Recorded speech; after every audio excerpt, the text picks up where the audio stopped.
हा आहे गोव्यातला शिगमोत्सव परेड, जो 15 दिवस संपूर्ण गोव्यामध्ये चालतो.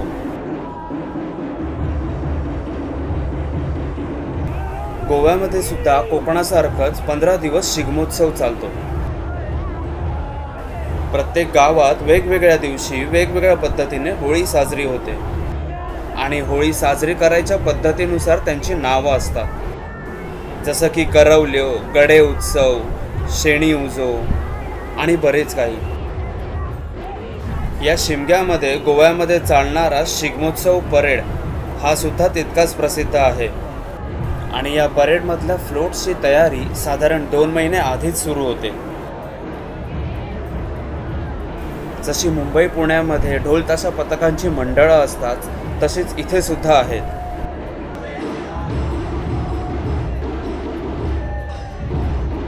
सुरुवातीला विविध सोंग घेतलेली, देवदेवतांचे रूप घेतलेले, त्यानंतर नाचणारे गाणारे, त्यांच्या मागे ध्वजधारी आणि देवाचं निशाण घेऊन नाचणारे, मग येतात ढोल ताशा आणि झांज वाजवणारे आणि सगळ्यात शेवटी देवाची पालखी. साधारण असा काहीसा फॉर्मॅट प्रत्येक मंडळाचा असतो. देवदेवतांची गाणी, ट्रेडिशनल गोवन सॉंग्स, नमन यांचा समावेश असतो. घोडेमोडणी, ट्रेडिशनल फोक डान्सेस जसं की फुगड्या आणि समई डान्स सुद्धा आपल्याला पाहायला मिळतो. या परेडला रोमटामेल असं सुद्धा म्हणतात. हा शिगमोत्सव परेड बघायला मुंबई, पुणे, कोल्हापूर, अगदी कर्नाटकातून सुद्धा लोक जमतात.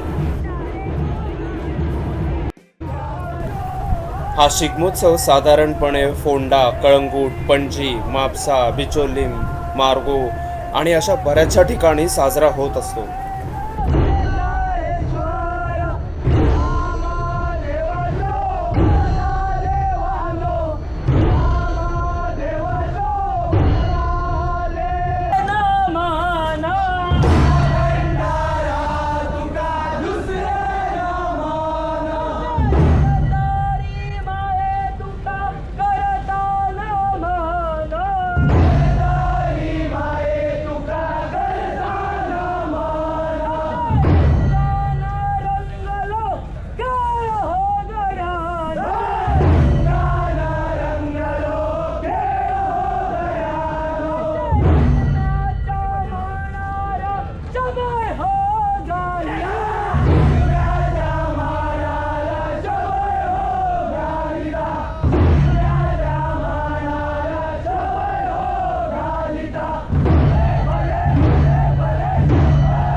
मुलं, मुली, लहान मोठे असे सर्वजण मिळून हा रोमटामेल सादर करतात आणि त्यांचा जोश, एनर्जी ही नक्कीच पाहण्यासारखी असते.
एकमेकांना साथ देत हा रोमटामेल सादर केला जातो. लहान मोठा मुलं मुली सगळ्यांची एनर्जी ही पीकवर असते.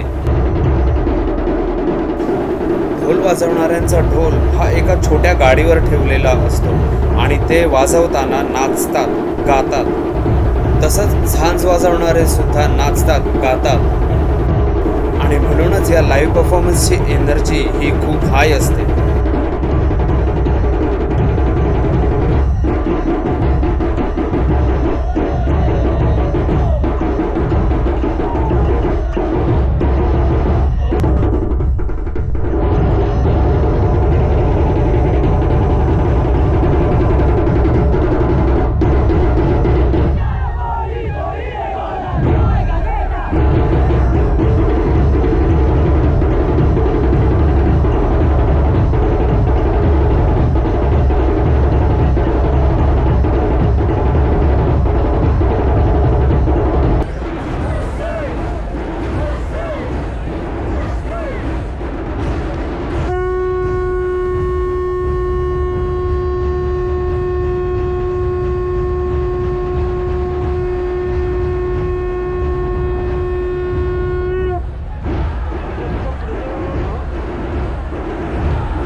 गोव्याची परंपरा आणि त्यांनी जपलेला सांस्कृतिक वारसा हीच गोव्याची खरी ओळख आहे.